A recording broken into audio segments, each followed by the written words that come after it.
Howdy folks. I mentioned last month that I was considering making a large order to Japanese, as in Japan-based, anime secondhand retailer store Mandarake. So due to varying circumstances that hopefully will have worked out in my favor, I did so. And before I get into exactly what I got, I want to contextualize just a little bit. First off, I am certainly far from wealthy, so I had originally planned on trying to make an order in the $600 range, including express shipping, maybe pushing up as high as $700. However, my order ended up startling me a bit because it ended up being about 30% more than I anticipated, and I'll explain why. In previous experience, Mandarake used to ship in really gigantic boxes big enough that you could fit, for example, full-size wall posters or wall scrolls in. And so I was anticipating that my order would be approximately 3 of those sized boxes. However, I've discovered that Mandarake now ships in smaller boxes, so while I anticipated that the order would fill 3 boxes, my invoice told me that it was going to ship in 5 boxes, and then when it actually arrived, it was in 6 boxes. So, thus, the more boxes, the more the shipping cost. So, initially, by way of context, I ordered 108 items, because my intention was $600 or $700, that comes up to $6 or $7 per item, or thereabouts. At closer to $1,000, now I'm up in the $10 or $11 per item range, which still is not unreasonable, but is more than I had initially planned for, and now is going to put me in debt for at least a month. But so it goes. What was I going to say? I ordered a couple wall scrolls, which Mandarake calls tapestries, in part because I anticipated that they would ship in the boxes with the other merchandise, but they ended up shipping in separate boxes. So that alone must have added probably $30 in shipping just for that additional box that has something like 2 wall scrolls in it. But the point is that after my credit card foreign transaction fees, I will have ended up paying around $10 or $11 per item. So as we look at the items that I purchased, I'm sure that you'll find some of them are not worth $11, but then some of them you'll find are a tremendous, phenomenal bargain for $11. So remember that it all balances out. The merchandise total for what I purchased was actually right exactly about $450. So keep that in mind as well as you take a look at these couple videos of me sharing what I purchased. Finally, I'll mention that my purchases are partially for myself and partially because later this month I'll be a dealer at the very small local Tampa area Necronomicon convention. So I purchased some items to put on a dealer table at that convention and hopefully recover some amount of money. So, that introduction said, let's whip out the fancy pocket knives and then not use them, as I use a very practical box cutter to open the first of these hefty sized, but not as big as they used to be, Mandarake boxes. And let's see what's inside this. I will mention that, practically speaking, there are no adult items. If you are considering purchasing from Mandarake, you should be aware in advance that Mandarake will only allow the purchase of adult items if you are paying with a credit card that has verified by Visa certification or MasterCode Secure Code verification. MasterCode and Visa, as I've contacted both companies, no longer offer those services to new credit cards. So unless you have a card that already has those, you cannot buy adult stuff from Mandarake. Now, since I know exactly what I purchased, I know what's in these boxes, I just don't know what's in specific boxes. So let's take a look and see, as I explore, I'll let you enjoy the process with me. So one of the first things that I've spotted here is this box. Let's see, what is this? This is, as you can see, a Super Sonico poster and CD. It's a wall poster. I'm not sure exactly how long it is, but it also includes a CD. As I recall, this was something like 200 yen. It was something like $2. So it's attractive and probably something that I can probably pretty easily resell. I discovered relatively recently that Ebichu, Orochimaru Ebichu merchandise exists, which led me on a quest to find more Orochimaru Ebichu products. So look, I actually found it's actually much bigger than I anticipated. That's even bigger than life size, because hamsters thankfully don't get quite this big. But this is a little grippy Ebichu hamster, and as you can see from the price tag, this was 400 yen, so $4 for a bigger than life-sized grippy Ebichu figure. So this is definitely going to be one of my treasures, because this is such a bizarre and adorably strange and cute anime collectible. I will probably eventually run out of table space, so forgive me. Let's see. I might run out of space automatically right from the outset, because, ta-da! This is a probably life-sized Kimono Friends Lucky Beast. I had options of buying one roughly this size for, I believe it was 400 yen, or this one, which I believe was 500. Yes, I can see the price tag on it. $5 or 500 yen for essentially a life-sized plush Lucky Beast. I have a fascination with real scale anime items, and I have several other life-sized anime plush dolls, so I'm really thrilled, because for one thing I love Kimono Friends, and I'm really thrilled to have life-sized plush anime figures such as this. This is a Codius Ashford Gashapon figure. I believe it's her. I apologize for not recollecting her name. Does it tell me her name? It doesn't. I was never a huge Code Geass fan. However, this was $1. So, as I mentioned, on average, I ended up paying about $12 for this. When you consider that at a typical convention, you'd probably pay $8 or $9, if not more, then the price I paid for this is not too unreasonable. But you can see that when I was expecting to pay 100 yen plus $1 or $2 on average in shipping, you can understand why I may have bought this, because this is a small item that I may be able to resell at, for example, the Necronomicon convention. Let's see, what have we got here?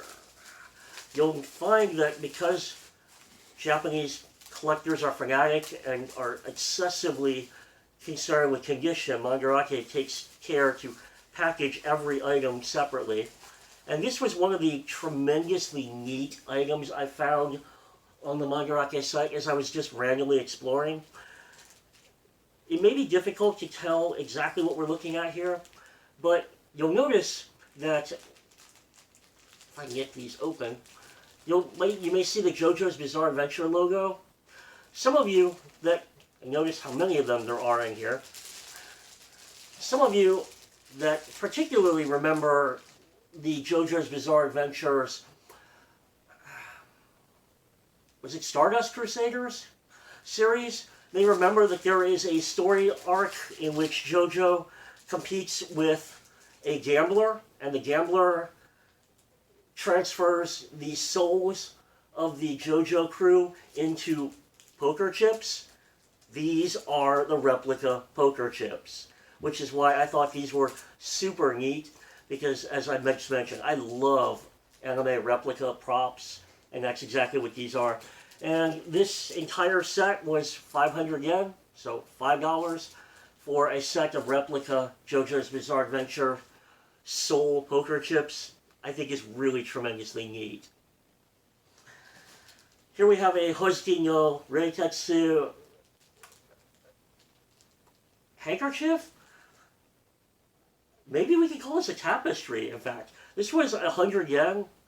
I deliberately bought as much cheap stuff as I could because I figured that buying lots of items would lower the per item cost for shipping average. And I really love Husky no Reitatsu. But judging by the back of this unfolds to be quite a sizable illustration. So this actually may be much more neat of an item than I anticipated. Now, I don't have wall space to frame this and hang it up, but that certainly seems like a viable option for this really attractive looking cloth banner, handkerchief, tapestry. I'm not even sure what we call it. Let's see. Yes. Let's see. We have a stack here of printed items. So let's take a look at what's in here. So I can just open. Let's see. The first item. I have not done thorough research on this Bunko anime book. You can see the size of it. However, I purchased this because it was 100 yen. It's again very, very cheap. And my understanding is that this book, as it's labeled from 1978, is a guide to one specific animator who clearly worked on a number of shows, including Tetsuan Atom and Hoshi no Kyojin and Cyborg 009. So a vintage anime book for vintage anime is something that we rarely see in America. So something like this for 100 yen, for what? This would be the equivalent today of, I think, 97 cents in American before shipping. Seems definitely worthwhile to me as an anime historian and book collector. Speaking of anime books, I have one set of the Secret of Blue Water film comics. However, I also have a partial second set. So I picked up 2 more books to get me closer toward a second set of 5 books. So I believe I now am missing 1 volume from having a second set of these. This one, actually, yes. The volume 4 was 100 yen. The volume 3 was 200 yen. What do we got here? I mentioned that I practically did not buy any adult items. There are 2 or possibly 3 adult doujinshi that I purchased that were not labeled on the Mandarake website as adult doujinshi. This is one of them. This is a Dirty Pair doujinshi. Smaller in size than I anticipated, but I don't have any problem with that. It's a Dirty Pair doujinshi that I did not have. This one, as the price tells you, was 600 yen. This one will be going into my permanent collection. Similarly, this is another addition to my Dirty Pair doujinshi collection. This one, as the price reminds us, was 1,500 yen, so a little bit more expensive. This one is Saraba, Heroin, and a bunch of kanji that I apologize that I am incapable of reading.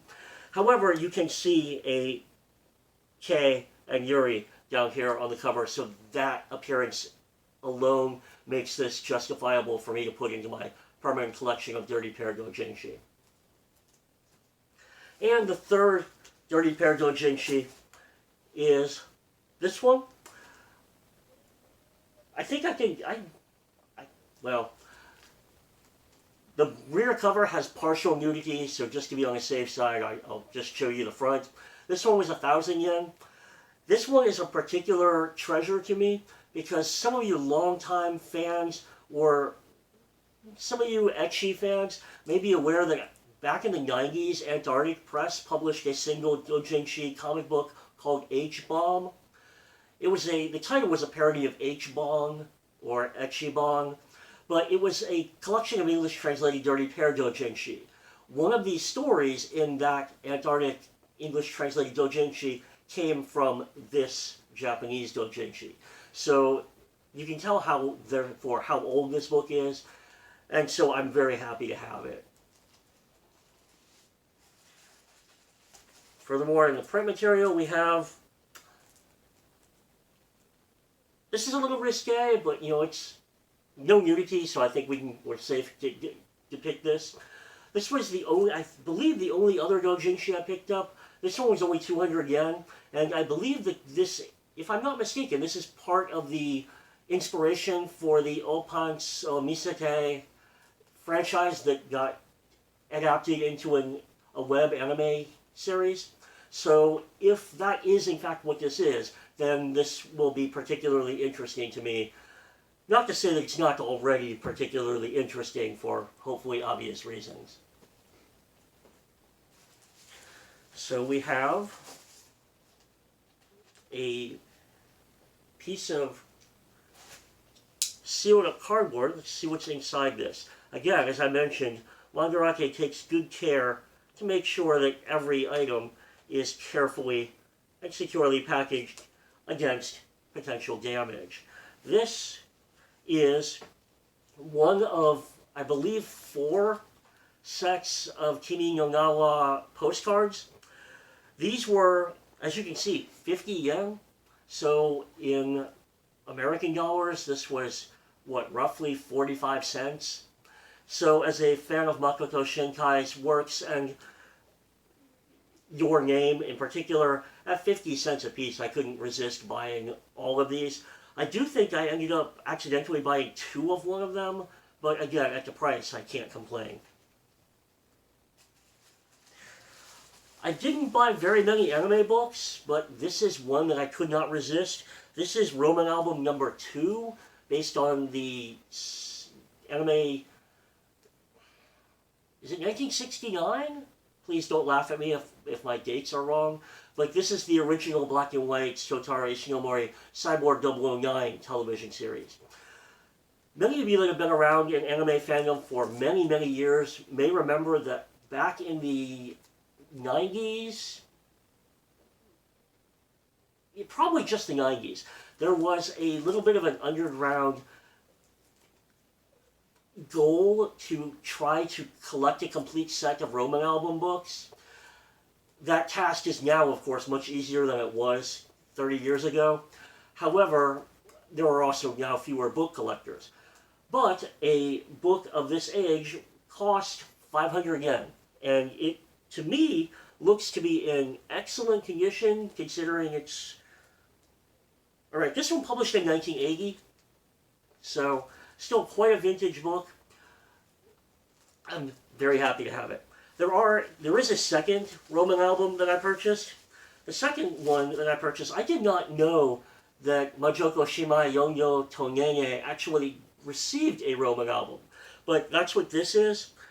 The 2013 film Magical Sisters, Yo-Yo and Nenge, is, in my opinion, one of the great contemporary overlooked gems of anime feature films. This is a very, very visually wonderful, very evocative, very literally beautiful looking film with fantastic characterizations. This is just a very, very highly enjoyable movie that I think way, way, way too many international viewers are aware of.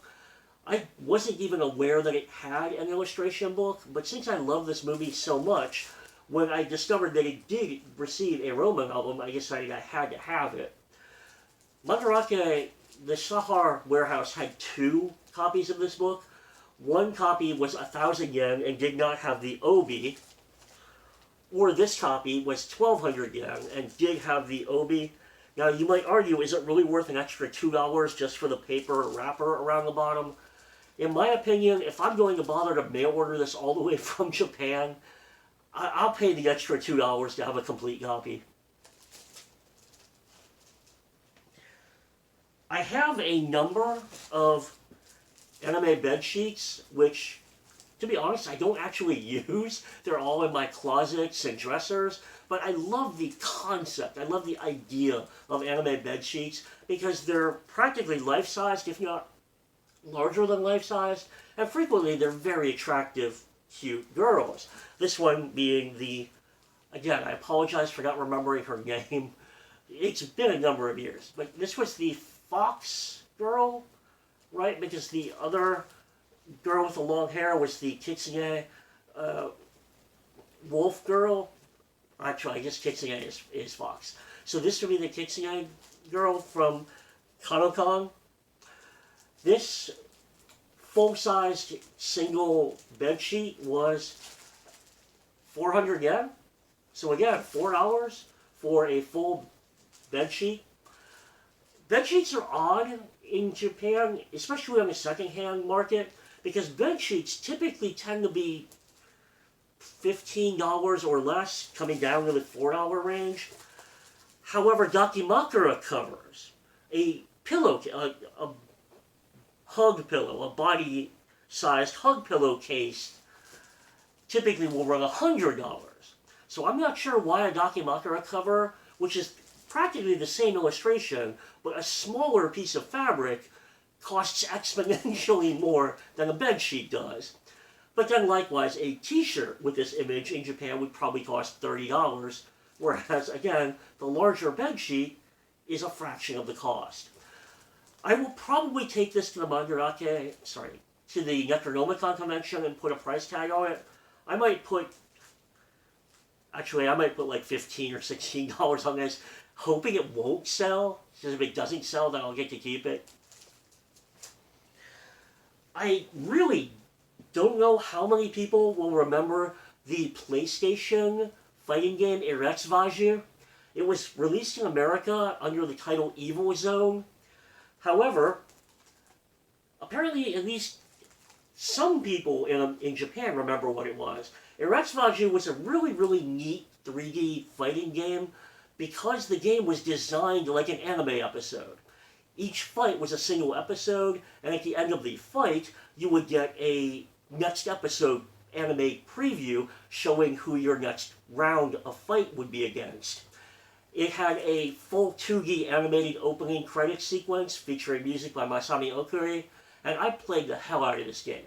I really loved this game, so as I was randomly scrolling through Mandarake and I discovered that there was a set of 3 Eretsuvaiju clear files for 400 yen, I just had to have these. There is too little Eretsuvaiju merchandise in the world, so I'm very happy to have this.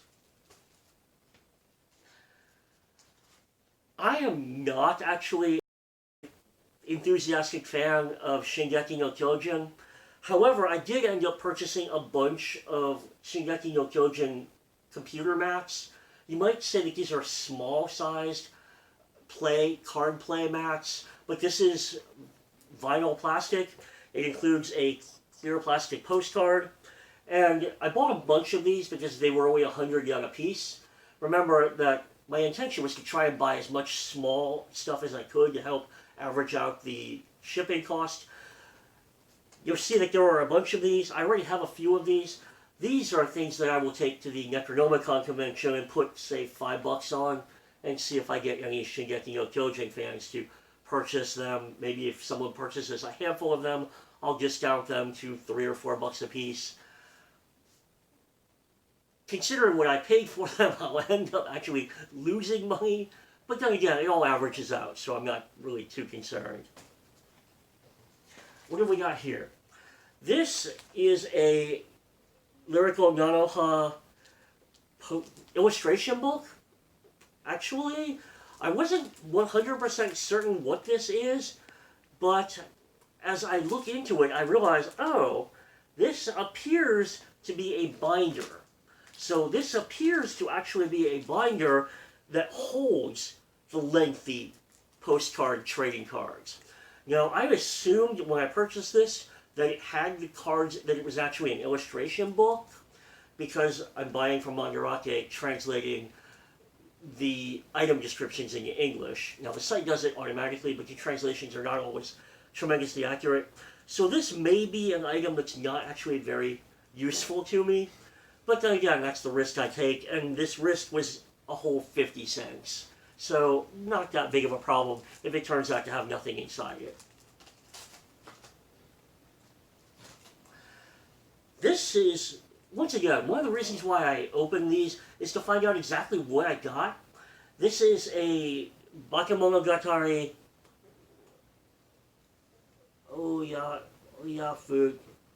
food time?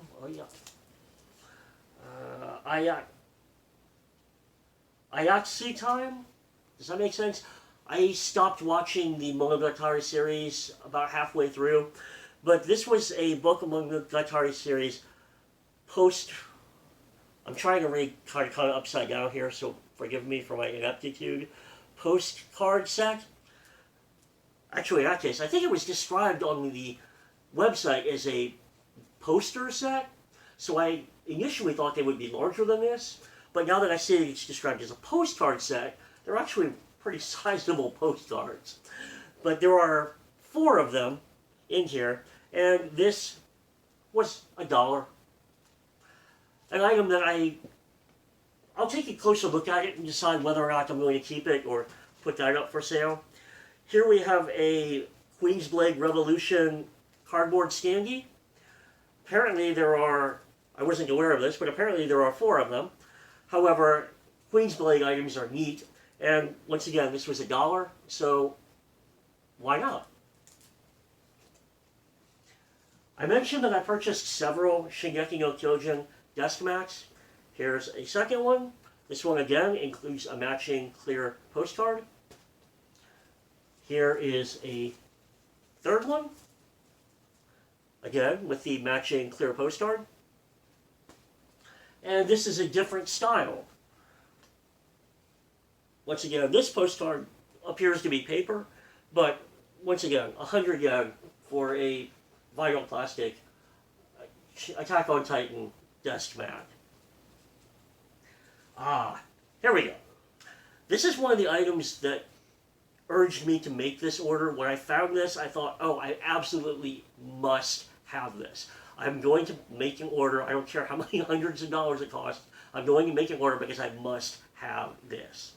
Some of you will automatically already have a sense of what this is because of the box. Notice that it's a Victorinox box. In other words, Swiss Army knife. So what we specifically have here, including the Japanese instructions, is, if you can see this, a promotional Michikoto Hachin Victorinox Swiss Army knife. Michikoto Hachin was a early 2000s show directed by Sayo Yamamoto. This, I did reference this to make sure that is the official Michikoto Hachin font and logo. Moreover, some of you may remember that Michiko rode a flying motorcycle. The green of this knife is the exact shade of green that matches her flying motorcycle. So a Japanese promotional Swiss Army knife for a Cowboy Bebop with Chicks anime series is just one of the neatest things ever. And furthermore, this was, am I correct? Yes, 1,000 yen, $10. I'm really, really thrilled with this. This is one of the treasures of my collection now because this is so tremendously neat. We have something rolled up here. Let's see if I can figure out what this is. I tend to be the thrifty type, so I'm one of these types of people that tries to save bubble wrap, even though I don't frequently mail things out, so I don't know why I do so. This is a small tapestry. As you can see, I know what this is, actually.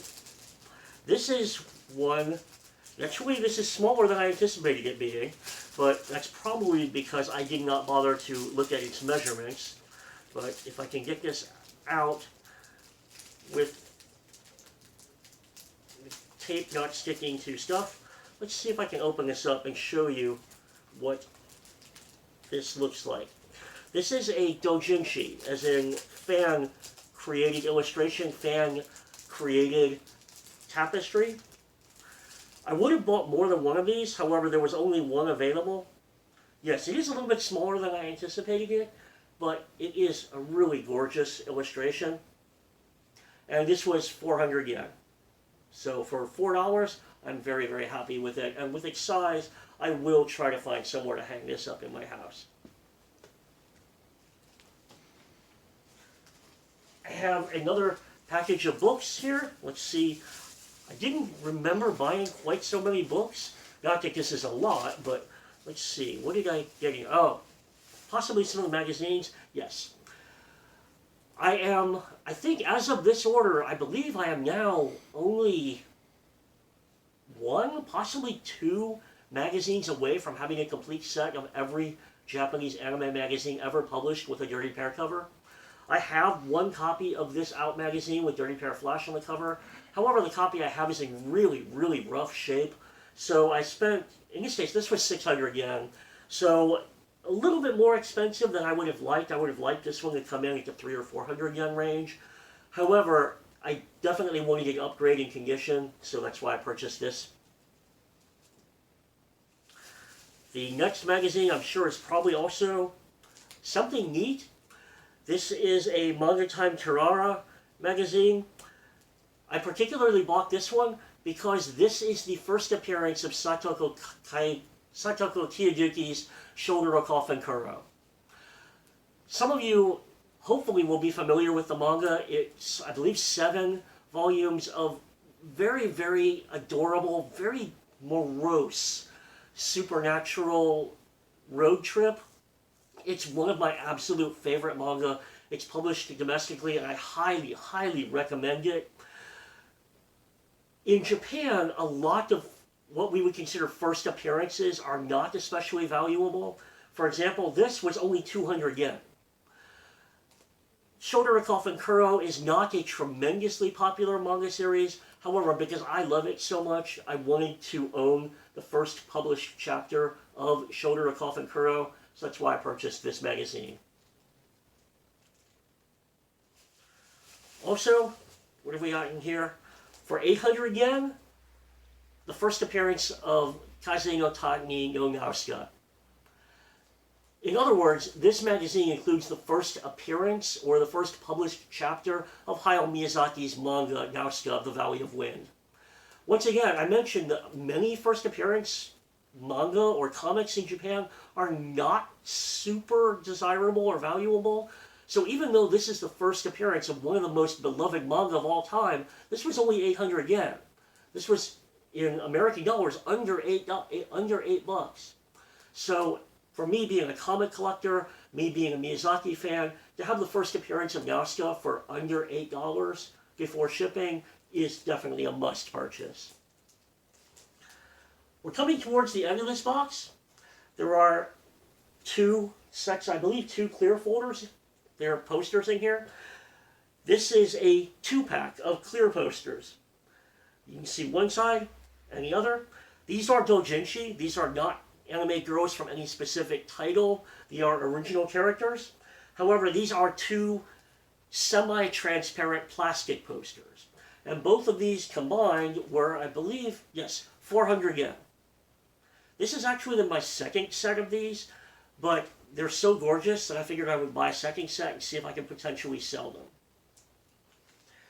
And the final item in this box is, again, a plastic, thin plastic, but yet plastic Nanoha Strikers poster for 100 yen. So a printed on plastic poster for 100 yen seemed to me like a no-brainer purchase. So that's what's in the first of 6 total boxes. I hope that you've enjoyed taking a look at what's come in as much as I do. Check back because you'll be able to join me as I open up the next box. Thanks for watching.